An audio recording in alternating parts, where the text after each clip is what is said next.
Oi, eu sou a Esther e esse é o Bate-Papo Nada Demodê, o nosso quadro de entrevistas onde a gente bate um papo sobre assuntos nada fora de moda com uma galera bem interessante. Nossa pauta de hoje é sobre um assunto que já está em evidência há algum tempo, principalmente depois da pandemia, que fez muita gente repensar esse ponto em relação à sua própria vida. A gente vai falar sobre carreira e vida profissional, que apesar de ser um tópico muito individual e particular de cada um, quando a gente ouve a história e a trajetória de outras pessoas que já trilharam seu próprio caminho, a gente consegue extrair bastante aprendizado. Nossa entrevistada de hoje conta com mais de 30 anos de carreira profissional. Graduada e pós-graduada em diversas áreas do direito, ela é servidora pública do Tribunal de Justiça de Minas Gerais. Ela tem 100 em absolutamente todas as suas avaliações ao longo da carreira, nota máxima. E também foi condecorada com a medalha Desembargador Rui Gutierrez, que é uma homenagem concedida a alguns servidores do Tribunal de Justiça pelos seus relevantes serviços prestados à instituição. Débora Miranda, é muito bom receber você aqui no Demodê. E aqui a gente vai chamar de Débora porque nós estamos em um contexto mais profissional, né? Então a gente vai deixar a nossa relação pessoal um pouquinho de lado no momento.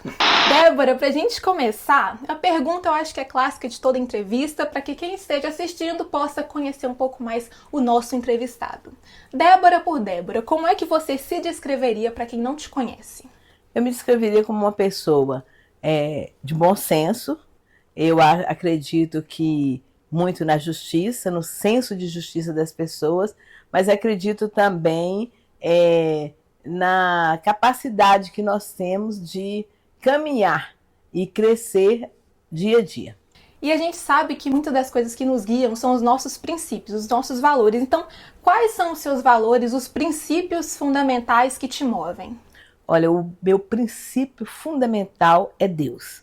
Este é o meu maior princípio. Né, os valores, as atribuições, aquilo que Deus deixou na terra para os seres humanos seguir, isso para mim são valores inegociáveis. Então Deus para mim é o meu princípio maior. A honestidade, que é algo que vem também, né, da divindade, honestidade, desempenhar minha função com empenho mesmo, dar o meu melhor. Acredito que as pessoas têm que dar o seu melhor de tudo que fizer, seja lá qual for a profissão que escolher, ela tem que escolher dar o seu melhor, porque terá resultado, terá êxito, é isso aí. E tem muitos desses valores que a gente aprende em casa, com a família, que são construídos nesse contexto social, e outros também que a gente vai aprendendo ao longo da vida de acordo com as nossas experiências individuais, né? Então, o quanto desses princípios e valores te acompanham desde a infância e o quanto foi moldado e aprendido que você construiu com suas experiências ao longo da vida? Bom, valores adquiridos desde a infância são valores especialmente em relação ao conhecimento. A minha mãe era uma mulher que primava por aprender. Ela estudou, ela foi professora, se formou em 77 e era uma mulher que gostava de ler, gostava de ensinar os filhos, né, a ter conhecimento, a buscar o conhecimento. Ela sempre acreditou muito que o estudo levaria a gente a um lugar maior e realmente ela tinha essa razão.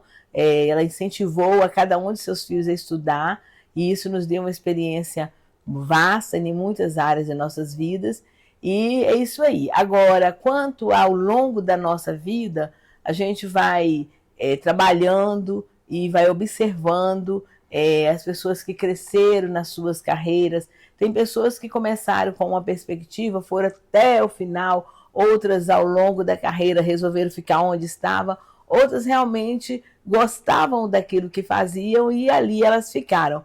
Então, eu sou uma pessoa que eu gosto do que eu faço. Eu escolhi essa carreira. Eu poderia, em qualquer momento, ter escolhido realmente advogar, mas eu escolhi ser uma servidora pública. E a partir do momento que eu decidi ser servidora pública, trabalhando para o Tribunal de Justiça, eu realmente vesti essa camisa de servidora pública que trabalha para o Tribunal de Justiça, dando o meu melhor ali. Eu dou sempre o meu melhor. Então, os valores que você adquiriu ao longo da vida foi essa dedicação a tudo aquilo que você está fazendo. Exatamente, 100%. dedicar 100% aquilo que se faz. Quer seja ali no seu trabalho, quer seja também na nossa vida secular, em alguns envolvimentos que a gente tem, em igrejas, trabalhos particulares, que são coisas que a gente tem que dar o nosso melhor sempre. E assim também na nossa família, né? Na constituição, na presença da nossa família, entre filho, marido, e também estender nisso aos familiares. E esses princípios, né, de honestidade, de justiça, de determinação, eles influenciaram na sua escolha profissional? O que te conectou e tem te mantido conectada ao direito ao longo dessas mais de 3 décadas de carreira? É sempre bom a gente saber que existem vários ângulos quando a gente enxerga o direito, a justiça, né, que nem sempre a justiça está coladinha com o direito, deveriam caminhar lado a lado, mas em alguns casos a gente percebe que elas se distanciam. Mas essa questão da justiça, do direito, desses pilares para que a gente esteja caminhando naquilo que a gente quer, nos dá um suporte no seguinte sentido. Eu, como servidora pública, vendo todo dia a justiça ser aplicada dia a dia naquilo que eu aprendi, naquilo que eu acredito, vendo pessoas receberem seus resultados na busca ali na justiça e conseguirem aquilo que elas estão querendo através da justiça, nos mostra que nós podemos caminhar ainda como ser humano, buscando dia a dia um caminho melhor. Se você não conseguiu resolver o seu problema entre você e a pessoa, busque uma terceira pessoa para mediar isso aí, para fazer com que isso funcione. Então a justiça está sendo essa terceira pessoa. E ao longo do tempo a justiça foi aprendendo que a mediação, a conciliação é um caminho a se trilhar para se tornar uma decisão mais justa. Então eu vejo isso ao longo da minha carreira, eu vi isso evoluir, que eram ações que não existiam dentro do Tribunal de Justiça. Quando eu entrei em 1990, nós não tínhamos ali, efetivamente, às vezes tinha previsão legal, mas não tinha efetivamente o trabalho da conciliação, o trabalho da mediação, que hoje é tão difundido no meio do Tribunal de Justiça e que é algo que nos faz acreditar que a justiça quer caminhar para algo melhor.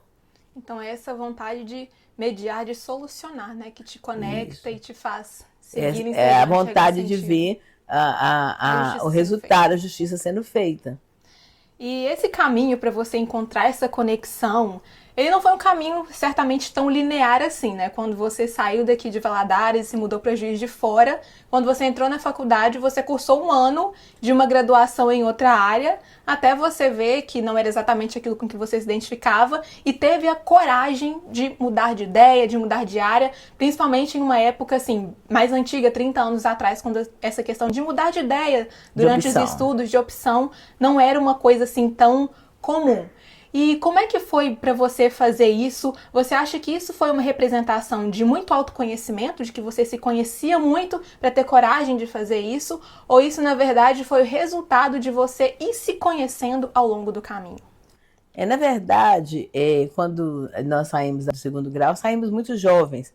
E um jovem, talvez, ele não tenha aquele conhecimento total do que ele realmente queira. Ele tem uma visão talvez um pouco assim linear ou mais aberta assim, eu quero essa área de humano, mas nem sempre é aquilo, eu não quero o direito, eu não quero isso, eu não quero aquilo.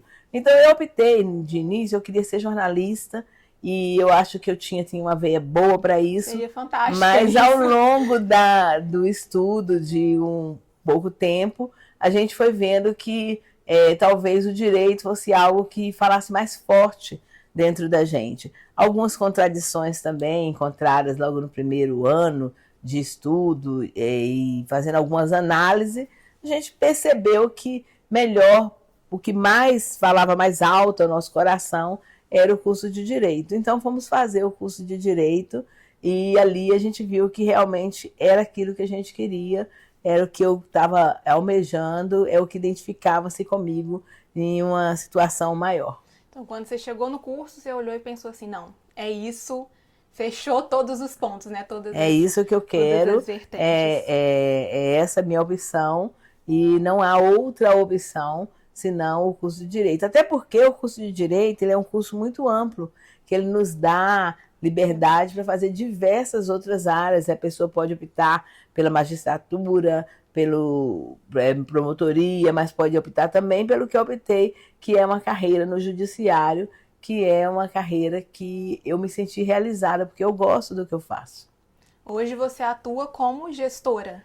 Sou hoje a gestora da segunda unidade jurisdicional aqui de Governador Valadares e gosto muito do que faço, gosto da minha equipe, gosto das pessoas com quem eu convivo ali e gosto do tipo de trabalho que a gente desenvolve ali. Você já passou por várias áreas ao longo da sua carreira, também essa questão de mudança de curso, isso representa uma personalidade com bastante dinamismo, né? Então essa questão de recomeços, de desafios não te assustam? Não, eu gosto muito de desafio. É algo que eu gosto, porque quando você pega algo que é desafiador e quando você sai lá na frente e você termina aquela etapa, você olha para trás e fala assim, olha, Deus me deu uma incumbência, porque eu acredito piamente em tudo que vem às minhas mãos, quer seja profissional, quer seja secular, quer, de qualquer maneira, eu acredito que Deus está colocando nas nossas mãos. E o que Ele coloca nas nossas mãos, Ele nos dá a condição de levar à frente. Então, quando você começa algo que é desafiador, aí você chega lá e conclui aquele desafio, você entende que é muito bom. E eu gosto de desafio porque eu gosto de ver resultados. E você acredita que seja essa, talvez, falta de dinamismo ou de coragem de se admitir o que realmente quer, quem realmente é, e às vezes esse medo mesmo dos desafios que impede as pessoas de avançar e seja esse um dos motivos que façam que muita gente se encontre nesse momento ou em vários pontos da vida infeliz com a própria carreira? Eu acho que é exatamente a falta de coragem de se reconhecer, de buscar quem se é de verdade e assumir o que se é para poder chegar onde que se quer. Por quê? Uma pessoa que faz uma escolha profissional, ela está fazendo uma escolha do rumo da vida dela. Então, quando ela faz uma escolha pelo simples fato do retorno financeiro que aquele tipo de profissão dá, ou do retorno de conhecimento, de publicidade que ele vai ter, né, porque escolheu aquela profissão, ou o retorno, vamos dizer assim, em termos de pouco trabalhar, porque tem gente que escolhe profissão também porque acha que é mais fácil, é menos trabalhosa. Então, esses tipos de escolhas erradas, elas nos conduzem a um caminho errado. Então, você realmente tem que ter a coragem de escolher e falar, eu quero isso, mas eu quero isso porque isso é algo que me preenche, é algo que me alegra, é algo que me faz brilhar os olhos. Então eu quero essa profissão porque eu sou apaixonada por ela, me faz brilhar os olhos, a ponto de que você não vai querer sair dela. Tem pessoas que estão desesperadamente doidas para se aposentar. Sim, chegou o momento de aposentar, a gente tem que trilhar novos caminhos, abrir portas, deixar espaço para outros profissionais que seguem com a gente, assumir os nossos lugares, sim.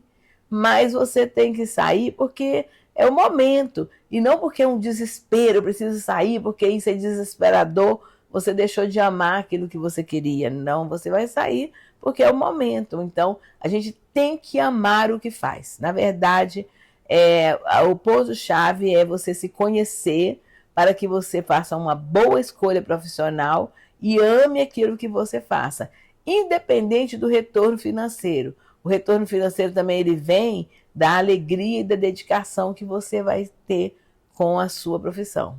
E essa falta de clareza, de conexão e de honestidade consigo mesmo para se determinar os rumos da carreira, isso reflete na progressão e no avanço profissional da pessoa, né? Reflete. Tem profissionais que a gente vê que ele está empurrando, né, com a barriga, vamos dizer assim, aquela profissão. Porque não é algo que ele ama, não é algo que lhe enche os olhos, não é algo que lhe traga alegria. Então, a gente, essa certeza, essa vontade de realmente abraçar aquilo que se quer e fazer com coragem, com amor, é o que dá o resultado. E você já falou aqui diversas vezes que você gosta muito do que você faz, que você ama realmente o que você faz, o que você desempenha no seu trabalho. E no Abre, né, do nosso vídeo, a gente falou que você é servidora pública do Tribunal de Justiça de Minas já há mais de 3 décadas. E essa é uma dúvida muito grande quando as pessoas, principalmente da área do direito, se formam. O que eu faço? Para onde eu vou? E como, assim, a gente sabe que as experiências são individuais de cada uma, mas como é que foi a sua decisão? Como você pesou os prós e contras na hora de fazer a sua escolha? Se você ia advogar para iniciativa privada ou se você ia realmente para o setor público, como você escolheu, o que você imaginou? O que te guiou na hora da sua escolha? Na verdade, quando eu já estava no 4º ano da faculdade, surgiu uma oportunidade de fazer um estágio voluntário no Tribunal de Justiça. Então, eu fui fazer esse estágio voluntário. Não havia retorno financeiro, mas havia o retorno de conhecimento, do envolvimento na área, de eu ver o que eu realmente queria, o que eu não queria. E ali, fazendo aquele estágio não remunerado, vamos dizer assim, voluntário, eu pude ter contato com pessoas, com a área do judiciário, do lado interno, vamos dizer assim, do balcão, do outro lado ficam os advogados, do lado interno ficam os profissionais, os servidores públicos. E aquele lado interno de coisas que eram a ser feitas, a ser realizadas para que um processo pudesse caminhar, me encantou, porque eu gosto de organização, eu gosto de ver o processar, o andar das coisas, e aquilo me encantou. Então eu fui ficando. E quando então eu formei em 92, foi o ano que teve o primeiro concurso do Tribunal de Justiça. Aliás, o concurso foi em 91, eu me formei em 92. Então eu fiz o concurso para a antiga carreira extinta de escrevente, que é o técnico de apoio hoje. Então eu fiz para o curso de escrevente e quando me formei eu já era servidora contratada do Tribunal de Justiça. E eu analisei, conhecendo um pouco do lado de fora e um pouco do lado de dentro, e pesou mais eu querer ficar do lado de dentro, que também tinha um outro fator que pesava, que era a questão da estabilidade profissional. Você ter ali algo que você galgou um degrau de entrar para o serviço público como servidora efetiva através de um concurso público, que era algo que muitos almejavam naquele tempo, ser um servidor concursado. Então, nós entramos ali como do primeiro concurso do TJ, né? Nós abraçamos essa carreira ali naquele tempo. E você se sente realizada? Sinto, muito, muito realizada. Chegou o momento, eu já poderia ter me aposentado desde fevereiro de 2020. Eu estou no tribunal já, né, desde 2020, hoje estamos em 2024. Já poderia ter aposentado integral, sem nenhum problema, desde 2020, mas eu gosto de estar ali e estou ali até agora. Mas também já senti que é o momento de encerrar essa etapa da minha vida, fechar esse ciclo, e estou pretendendo agora no final do ano dar início, né, ao processo de aposentadoria e encerrar a minha carreira junto ao Tribunal de Justiça nessa parte de trabalhar em secretaria, de gerir, né, de gestão. Eu vou encerrar agora o ciclo do final do ano, se Deus permitir. E você pode dar um spoiler pra gente quais serão os próximos passos? Você vai advogar, empreender, vai descansar? Bom, eu não tenho perfil para ficar em casa. Esse é um perfil que eu não tenho de forma alguma de cuidar de casa. Eu gosto muito de organizar a casa, deixar as coisas todas em ordem. Gosto da minha casa muito organizada, tudo no lugar, mas não tenho esse perfil para ficar só organizando a casa. Eu pretendo de início dar uma passadinha, passar um tempo lá nos escritórios do meu marido, organizando algumas coisas, colocando, né, dando uma alavancada ali com ele ali em algumas coisas que a gente vê que nós podemos empreender mais, crescer mais. Então eu pretendo ir ali, ficar um tempo ali com ele, fazendo algumas coisas, mas tenho outros objetivos também. Quero estar fazendo um curso de administração eclesiástica, gosto muito de trabalhar na igreja, eu gosto dessa coisa de ver a igreja crescer, andar, caminhar, ajudar a igreja a evoluir. A igreja que eu faço parte, eu gosto de ver, olhar e contemplar. Nossa, eu comecei aqui na igreja, era assim, hoje a igreja está de outra maneira. Então é uma parte também que eu quero me dedicar, uma parte de administração eclesiástica, quero fazer o curso, terminar, que eu já até comecei algumas coisas, e alavancar um pouco na minha carreira nesse sentido. E assim, ir fazendo outras coisas. Eu sei que a gente vai fazer com mais tranquilidade, né? Quando a gente se aposenta, né? Então você já tem algo seguro que você sabe que as demais coisas que você fizer vai ser uma complementação, mas não vai ser uma questão financeira, que você está preocupado com o seu financeiro, né? E um ponto muito curioso sobre você, que quem te conhece comumente repara, é que apesar de você ser servidora pública há tantos anos, você tem uma visão empreendedora muito forte, muito grande. É como se você tivesse, assim, uma visão de águia dupla, né? Então, de onde foi que veio essa veia empreendedora? Onde você aprendeu a lidar tão bem com esses dois lados? Eu acredito que eu aprendi muito com meu pai. Vendo meu pai empreender. Meu pai é um homem que ele estudou não até o terceiro ano primário, ele estudou até o terceiro livro, que naquela época dele era terceiro livro. Mas o meu pai foi um homem que adquiriu uma cultura comercial muito grande. Ele foi um bom comerciante durante o tempo que ele, né, teve na ativa. Ele foi comerciante do ramo de calçado, ele teve fábrica de calçados, depois ele teve casa de couro, e assim, depois ele, quando viu a hora certa de parar aquele ramo, quando começou os tênis e os calçados de plástico aflorando muito, ele soube a hora de parar ali e pular para o ramo de aluguel. Ele resolveu investir né, no ramo imobiliário e comprar alguns imóveis para ele construir, e assim eu acho que essa veia empreendedora, de ser organizada com essa questão de ver, nós vamos fazer assim mais à frente, eu ouvi muito do meu pai. Eu acho que ele é um homem a ser seguido, um exemplo a ser seguido. Hoje ele tem 84 anos e um homem que veio de uma família muito humilde, né? Uma mãe viúva, e ele construiu um patrimônio para ele, formou suas filhas todas, aqueles que quiseram se formar, todos tiveram oportunidade de ser custeado por ele, seus estudos, e é um homem que deixou um legado aí, está deixando um legado aí, está com seus 84 anos e continua administrando suas coisas com tranquilidade. Uma figura interessante para a gente trazer aqui também, né? Tem muito a nos ensinar. E ao longo da sua carreira, você foi subindo degraus. Você começou como escrevente, foi sendo promovida, foi abrindo outros campos, participando de outras áreas, até chegar a esse cargo de gestão hoje, nesse setor que é um setor consideravelmente grande. E uma das coisas que mais afeta a geração atual, e eu me incluo nisso, né? Minha geração é o imediatismo. Muitas vezes a gente quer tudo pra ontem, não quer esperar mesmo vivenciar o processo, não tem essa paciência. E você, quando você olha por cima do seu ombro ao longo desses mais de 30 anos de carreira, o quão importante você considera ter sido passar etapa por etapa, vivenciar de fato todo o processo? Eu acho que isso é importante, porque isso é a vida. Você não pode começar pelo fim. Tem uma frase que diz assim: ninguém pode começar uma nova história, mas você pode dar um novo fim para essa história.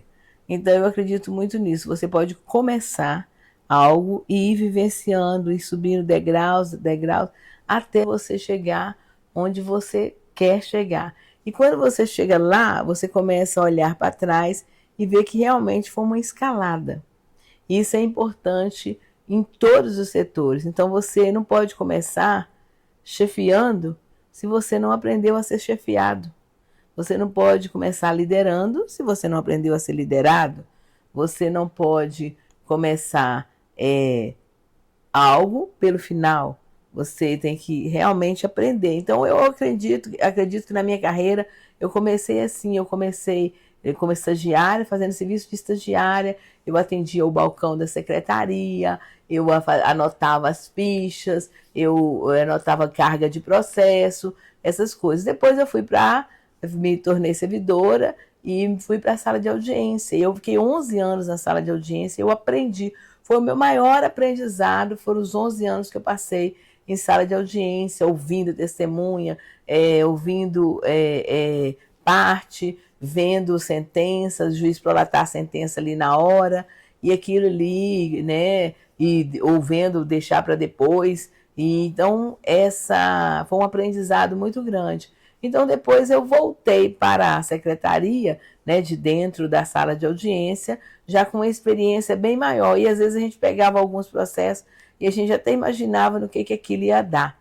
Mas a gente foi vivenciando esse crescimento. Aí voltamos para a secretaria, fomos substituir o chefe, e de substituição passamos a ser chefe, a ser, né, e depois mudaram-se as nomenclatura, passamos a ser gestora, e hoje eu sou a gestora da segunda unidade. E você aprende que o valor de um estagiário, porque você foi estagiário, você aprende o valor de um servidor que está ali contratado, porque você também foi contratado. E você aprende o valor de um servidor efetivo, porque você também foi efetivo. Mas você também aprende qual é a melhor condução como chefe, porque você foi chefiada, foi liderada, então você vai se colocar, vai ter empatia para se colocar no lugar do outro em cada situação. E lá no seu trabalho eu fiquei sabendo que você é muito conhecido por amar estagiários. Você é defensora dos estagiários, né? Os estagiários, ela ama vocês.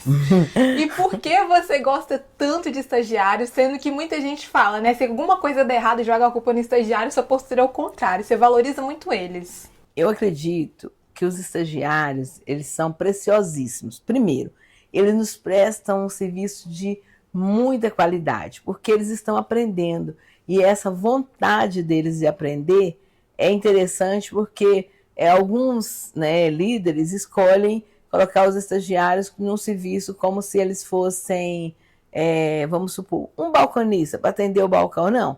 Eu gosto de colocar o estagiário para desenvolver trabalhos que realmente afetam ao direito. Ele tem que estar ali trabalhando, ajudando o servidor que movimenta processo, a movimentar processo, a fazer juntada, a fazer isso e aquilo. Hoje o PJE proporciona isso, o estagiário que é do Tribunal de Justiça, ele tem um token, ele pode juntar documentação em processo, está escrito lá, vai ser assinado por ele, porque ele faz essa juntada e a gente sabe quem é que fez, tem identificação. Então o estagiário vai se sentir assim, útil. E eu confio muito no trabalho dos estagiários, porque eu acho que eles estão ali para aprender. E uma das formas dele aprender é quando eu designo a ele, né, delibero para ele, dou tarefas para ele, que ele se sinta importante e parte de um processo em andamento. Isso é muito interessante. Como estagiária também é bom a gente ouvir isso, se sentir valorizado, porque de fato a gente aprende quando a gente passeia por diversas áreas. E voltando agora para você falou sobre a importância de aprender a ser chefiado, e com cada cargo novo que a pessoa adquire, vem também novos desafios. E ao longo da sua carreira, qual foi o maior desafio profissional que você já enfrentou? Olha, eu vou falar seguramente que o maior desafio que eu enfrentei foi receber a missão de gerenciar os 60 mil processos da Samarco que tramitaram no Juizado Especial. Esse foi um desafio que, quando eu olhei para ele, eu pensei, meu Deus, como é que isso vai ser? Mas, não obstante, assim, a Samarco até hoje ainda não ter desatado esse nó, vamos dizer assim, não ter indenizado totalmente o número de pessoas que tinham para ser indenizada, a gente pode falar em termos organizacional da instituição. O Tribunal de Justiça aqui em Valadares geriu muito bem esse processo. Foi muito bem organizado. Nós tivemos aí uma fase inicial muito boa, que a gente tinha os 60 mil processos. Tivemos que autuar todos esses processos na fase que eles eram físicos, né? Então tivemos que projetar como vamos fazer isso. Pegamos servidores da própria instituição em hora extra para fazer esse trabalho. Foi um trabalho bem organizado, onde nós conseguimos jogar 60 mil processos no sistema do Siscom. E depois esse sistema físico foi movimentado, atendido, o jurisdicionado, né, que no nosso caso eram os advogados, e as partes foram todas alcançadas, e nós chegamos ao patamar de ter hoje quase que 50% das ações que tramitaram no juizado já decididas e arquivadas, né? E a gente foi fazendo isso ao longo de um período bem longo, mas em termos de organização da prestação de serviços por parte do Tribunal de Justiça, que coube a nós, ficou muito bem feita. Eu tenho orgulho de falar isso a Samarco, a secretaria que movimentou, que tramitou os processos da Samarco no GESP de Governador Valadares, trabalhou com honradez. Nós não perdemos um processo, nós não temos processos sumidos, nós não tivemos problemas com os advogados, para dizer assim, houve uma contraprestação de má qualidade, nós não tivemos isso, foi muito bem organizado e eu tenho orgulho de dizer que nós comandamos bem essa parte do trabalho. E você fala realmente com muito brilho no olho, muito orgulho da sua profissão, do seu trabalho, do que você enfrentou ao longo da sua carreira. E, se eu não me engano, em 2021, você recebeu uma homenagem muito importante, né? Uma verdadeira honraria, que foi a medalha Desembargador Rui Gutierrez, que é uma homenagem concedida apenas àqueles servidores que prestaram realmente um serviço muito relevante à instituição que é o Tribunal de Minas. Como é que você se sentiu quando você recebeu a notícia que você ia ser homenageado com essa medalha? Aquela medalha foi algo que eu realmente me senti, foi uma gratificação que o judiciário me deu, que eu me senti assim, realmente valorizada. Por quê? Quando o desembargador que veio trazer essa medalha para o governador Valadares para entregar aos servidores, na verdade, o tribunal havia já feito uma escolha, porque é feita uma escolha de um servidor por área, por ano, e aqui o governador Valadares tinha sido escolhido o diretor do foro, na época foi o doutor Danilo que foi escolhido, e eles vieram de Belo Horizonte para fazer a entrega dessa medalha para o doutor Danilo.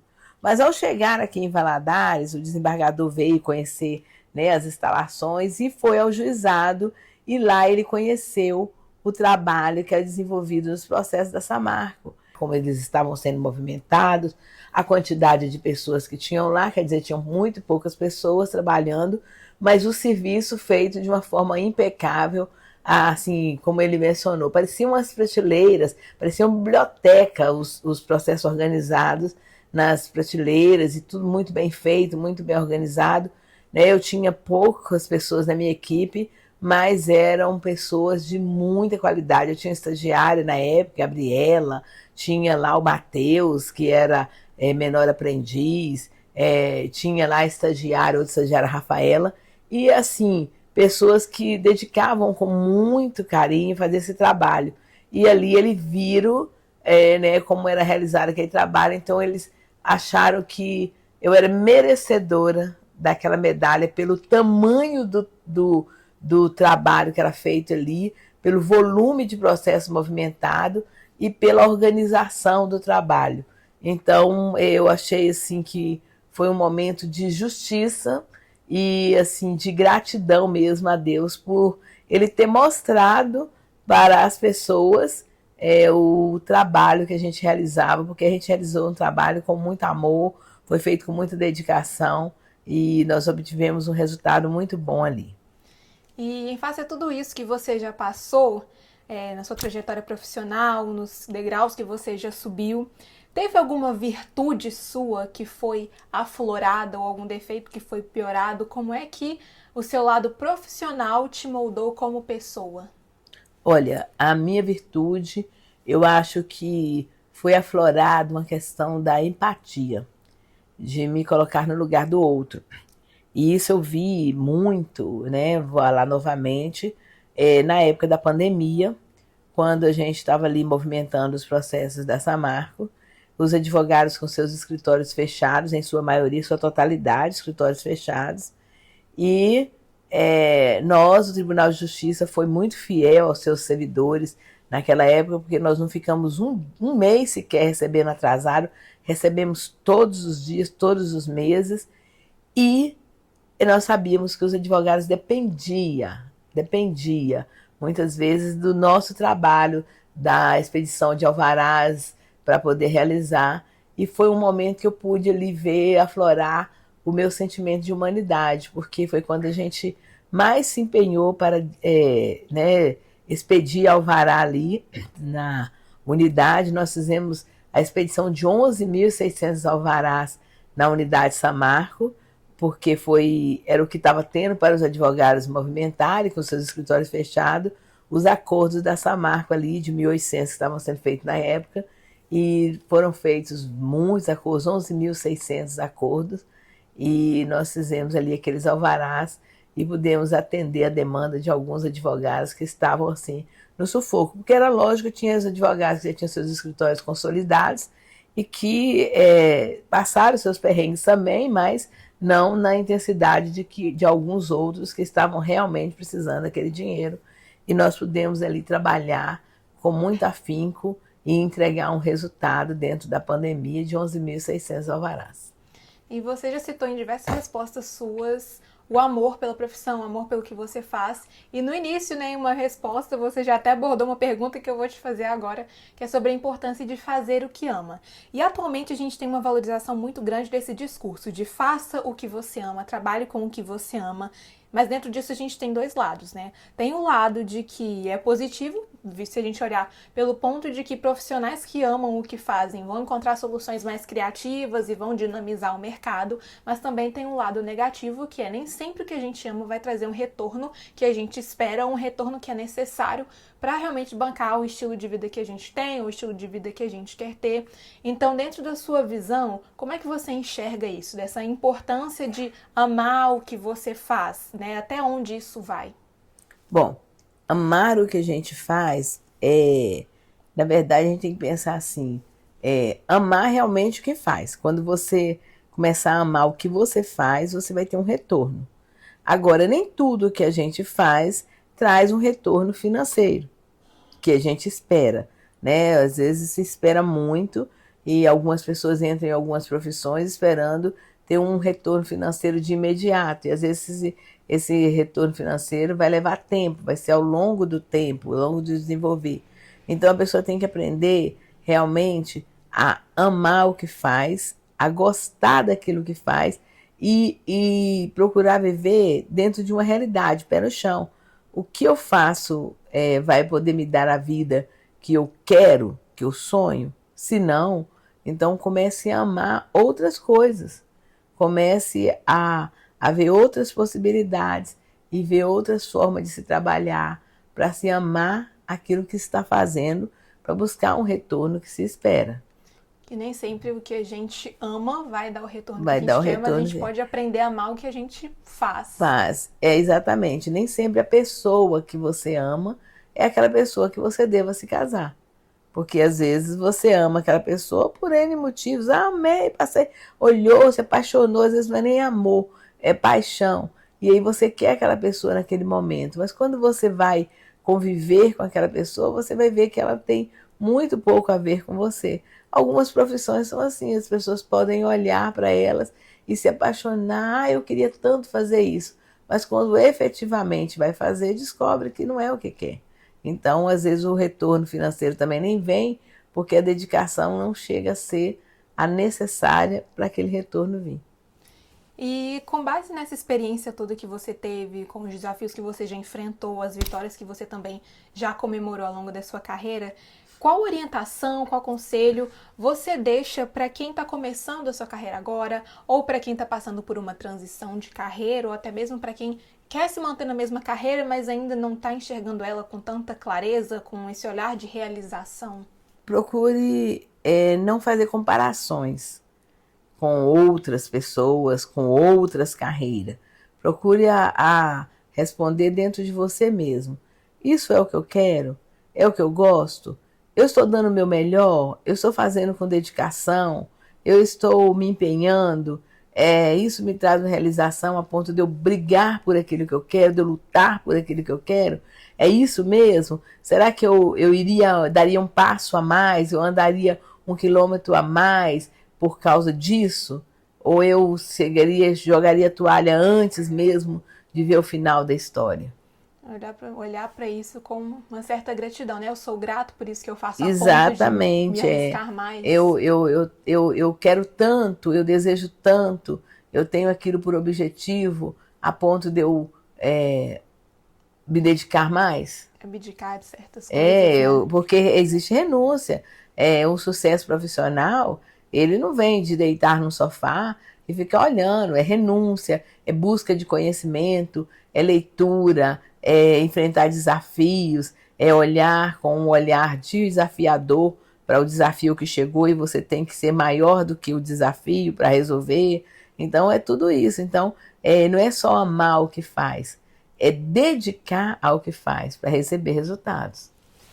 E hoje eu quis te convidar para falar sobre essa questão de sucesso e carreira profissional, porque o Demodê é um espaço independente, eu faço realmente porque eu gosto. E quando eu tive a ideia de criar o Bate-Papo Nada Demodê, foi para chamar pessoas que eu acredito que possam acrescentar, com quem eu possa desenvolver uma conversa saudável, inteligente sobre diversos assuntos aqui. E foi por isso que, para encerrar esse mês da mulher, né, o mês de março, eu fiz questão de ter você aqui como minha entrevistada, porque você é uma mulher que eu considero uma mulher de muito sucesso, né? Não apenas eu, como várias pessoas também que te conhecem. Sucesso na vida profissional, sucesso na vida pessoal. E dentro disso, eu queria saber de você quem é uma mulher de sucesso para você, que te inspira, que te move. Olha, eu posso citar uma mulher de sucesso para mim. Ela já não está entre nós, mas ela foi para mim uma mulher de sucesso, a minha mãe. Minha mãe, ela foi uma mulher de sucesso dentro do que ela empreendeu, porque ela empreendeu o amor. Ela foi uma mulher que ela abria mão dela mesma para abençoar pessoas. Então, o objetivo dela era tirar pessoas de situações difíceis, era ajudar. Ah, me ajuda aqui. Então, ela movimentava a família toda para abençoar, para ela dar uma cesta para uma pessoa que estava precisando, para ela comprar um caderno para uma pessoa que era carente, para ela pagar um curso para uma pessoa que precisava. Então ela tinha essa questão de empreender. E ela empreendia bem esse movimento, porque ela pedia para um, pedia para outro, ela ligava, ela telefonava, ela arrumava um curso e falava, esse curso vai durar 6 meses, você pode pagar 50%, eu vou pedir a fulano para pagar os outros 50%. Então ela se empreendia ali para ver o resultado daqueles meninos, daquelas crianças, aquelas pessoas. Ela ligava para um, me ajuda aí, porque fulano está precisando de um curso e tal, e chamava outro, fulano, você tem que estudar, e incentivava dali, incentivava daqui. Era uma pessoa que empreendia conselho, empreendia tudo. Então era uma mulher que, além do seu tempo, na questão de valorizar o ser humano. Então isso era uma empreendedora do amor, e a minha mãe era uma mulher acima do seu tempo. Então uma mulher digna de respeito e digna de ser realmente aplaudida, né? Então é o que eu digo, que sucesso não tem muito a ver com dinheiro, tem a ver com realizações. É uma pessoa que realizou muito em vida. E aqui pra gente fechar, como demodé quer dizer fora de moda, eu criei aqui um quadro chamado Fora de Tempo. Então eu vou te fazer 6 perguntas, uma espécie de bate-bola. Eu te pergunto e você me fala a primeira coisa que vem na sua cabeça, pode ser? Uhum. Então vamos lá. Primeira pergunta, uma perda ou um erro que serviu de aprendizado? É uma perda com um erro, porque eu fazia uma pós e eu me irritei com alguma coisa na administração dessa pós, então eu desisti, deixei de lado, e assim, eu tive uma perda porque eu não concluí essa pós, seria mais uma no meu currículo, e eu não concluí, e então assim, foi uma perda e foi um erro não ter concluído. Uma vitória que você carrega no coração? É realmente ter chegado ao final da minha carreira, né? Eu poder ter chegado no PJ final, estou chegando agora no PJ final, poder sair do tribunal de cabeça erguida, poder ter trabalhado 35 anos no tribunal e realmente ter me realizado, sair sabendo que eu dei o meu melhor para aquela instituição. Um sonho que você já teve ou que você tem? Olha, eu acho que sonho é algo que a gente vai realizando um e criando outro, tendo um e correndo atrás do outro, porque a gente tem que sonhar sempre, porque quando a gente para de sonhar, a gente vai estar apenas existindo e não realizando. Então, o sonho é assim, você realiza, sonha de novo, adquire novos sonhos, novos projetos. Então, é isso aí. O meu sonho de chegar ao final da minha carreira está se concretizando, se Deus quiser, agora no final do ano. Então, eu vou ter novos sonhos, que tá abençoando ali, ajudando meu marido na carreira dele, tá abençoando a minha igreja com projetos que eu tenho e fazendo ela crescer, ajudando o pastor a desenvolver projetos e a igreja em si. Então é isso, eu tenho muitos sonhos, muitos projetos de me aposentar e me aposentar do meu trabalho secular, mas não me aposentar da vida, do viver. E um choque de realidade? Bom, um choque de realidade que eu sempre falo é o supermercado. Supermercado, para mim, é um choque de realidade. Quando eu entro ali, posso colocar meu carrinho no corredor e comprar as coisas que eu quero, que eu preciso, e até as que eu não preciso, né? Eu brinco muito com a moça do caixa, ela fala, você encontrou tudo que precisava e o que eu não precisava também. Mas quando você às vezes passa pelo a porta que vai ao estacionamento, ou que você passa pelo lado de fora, dependendo, você vê pessoas ali sentadas, às vezes esticando a mão, pedindo que você ajude financeiramente, me dá uma ajuda, me dá algo para comer. Aí você se dá conta da realidade sua, que é totalmente diferente da realidade dessas pessoas que estão aí, precisando de um amparo diferenciado. E uma frase que você diria para Débora de 10 anos atrás? A frase que eu diria para a Débora de 10 anos atrás seria: desacelera e pondera, porque nem todo mundo, né, tem condições, né, de ouvir diretamente aquilo que a gente fala. Nem sempre aquilo que a gente fala e pensa, que a gente pensa e fala, deve ser falado para as pessoas, para todas as pessoas. E desacelerar mesmo, né, no sentido de não estar correndo, de não estar correndo tanto. Isso eu falaria para a Débora de 10 anos atrás. E uma frase que você quer deixar registrada para a Débora de 10 anos no futuro? Continue sonhando. Continue sonhando, porque quem sonha vive. As pessoas que param de sonhar, elas apenas existem. E é diferente existir e viver. Então, que eu continue sonhando, realizando, que cada sonho realizado é algo a ser sonhado novamente, outras coisas, com outras perspectivas, para que possa se realizar e continuar vivendo. E viver esse momento foi uma realização de um sonho, porque te receber aqui é muito importante, muito especial. Pra quem não sabe, quem não conhece, né? No início eu falei que eu ia deixar nossa relação pessoal um pouco de lado, então foi Débora pra lá, Débora pra cá. Mas Débora Miranda, essa super mulher, é a minha mãe. E eu não poderia deixar de encerrar esse mês com uma entrevista, né? Com uma mulher que eu considero o meu maior símbolo de sucesso. Sucesso na vida profissional, sucesso na vida pessoal. Minha mãe é a pessoa assim, que de longe eu mais admiro. A gente tem sim nossas diferenças, mas naquilo que a gente é igual, eu sou muito feliz.